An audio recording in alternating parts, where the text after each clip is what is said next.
Itu bank dia, azannya. Syahadahnya pun lain, azannya pun lain, sembahyangnya pun lain, puasanya pun lain, wudunya pun lain, tayamumnya pun lain, semua lain. Semua lain sebenarnya. Kalau kita zakat perlu, wajib, dia tidak penting mana. Yang pentingnya khumus dalam istilah kita lain, dalam istilah dia lain. Khumus berikan 1/5 daripada pendapatan kepada imam ataupun naib imam ataupun pemerintah dia. Itu khumus. Itu yang penting. Lain, semuanya lain.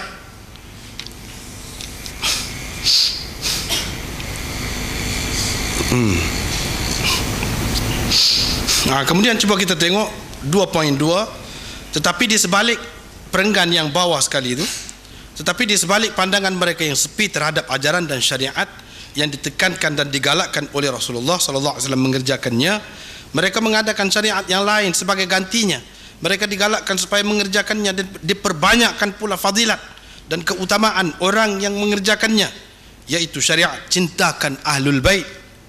Inilah yang menyebabkan ramai di kalangan masyarakat di sebelah kita ni ataupun di mana-mana tempat pun, terutamanya dari kalangan ahlul bait, dari kalangan sayyid, mudah sangat terpengaruh sebab mereka pergi kepada golongan ini atas nama orang-orang yang bersimpati dengan nenek moyang mereka dan cintakan ahlul bait.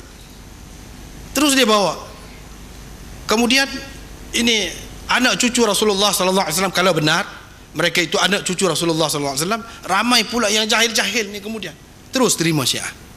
Sebab itu kita tengok ramai yang terpengaruh dengan Syiah ni di tempat kita ataupun di sebelah luar, iaitu orang-orang yang dikatakan sebagai anak cucu Rasulullah SAW.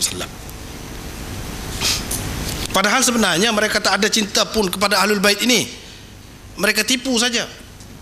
Tak ada cinta kepada Rasulullah, tak ada cinta kepada sahabat, tak ada cinta kepada ahlul bait pun.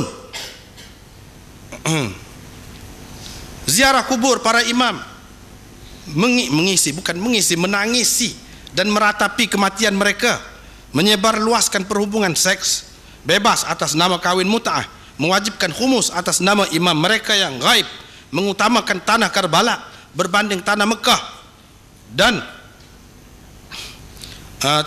dan Madinah, menambah ucapan syahadah dalam azan dan lain-lain lagi. Itu yang dilakukan oleh mereka.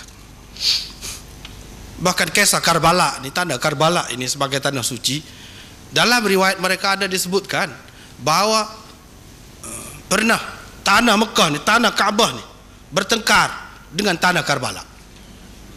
Dalam riwayat mereka lah. Tanah Mekah kata dialah yang lebih sebab dia tanah Kaabah begini. Karbala kata tak ada, kamu tidak lebih, akulah yang lebih sebab Sayyidina Hussein terkorban di sini, begini macam. Akhir sekali Allah SWT buat keputusan, diam kamu wahai tanah Kaabah, kata dia.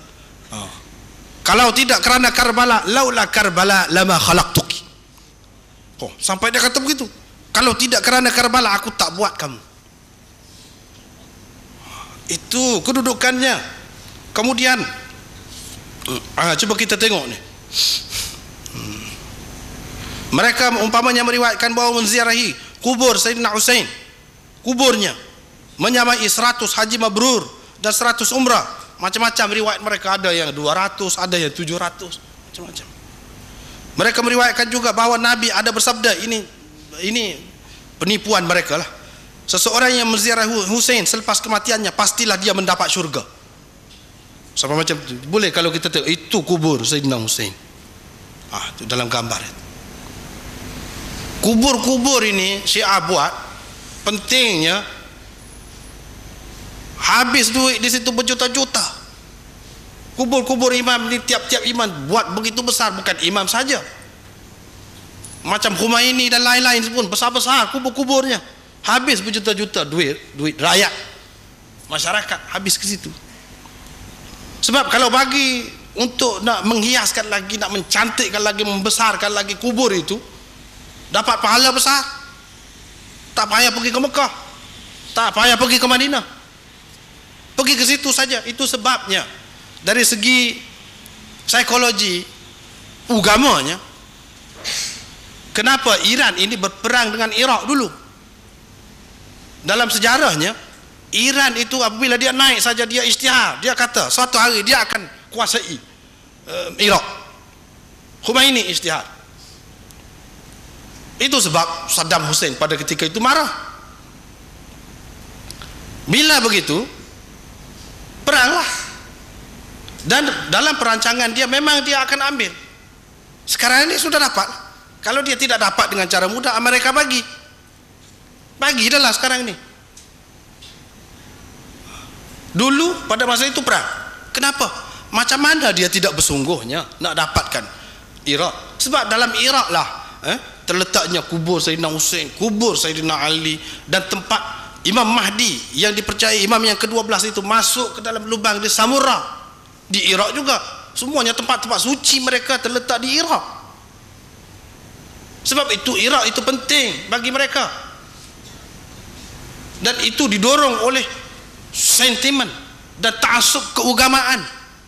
Sudah semestinya mereka akan menguasai Iraq dengan apa cara sekalipun.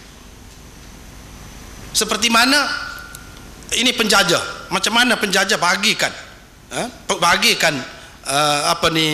India dan Pakistan misalnya.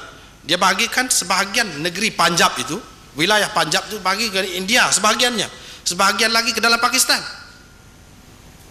Bangsa itu bangsa Punjabi, yang dalam India itu Sikh, yang sebelah Pakistan ini Islam. Bangsa itu bangsa Punjabi, semuanya Punjab, bahasanya pun sama, bahasa Punjabi. Tetapi penjajah dia bagi, cara dia bagi itu dia sudah rancang.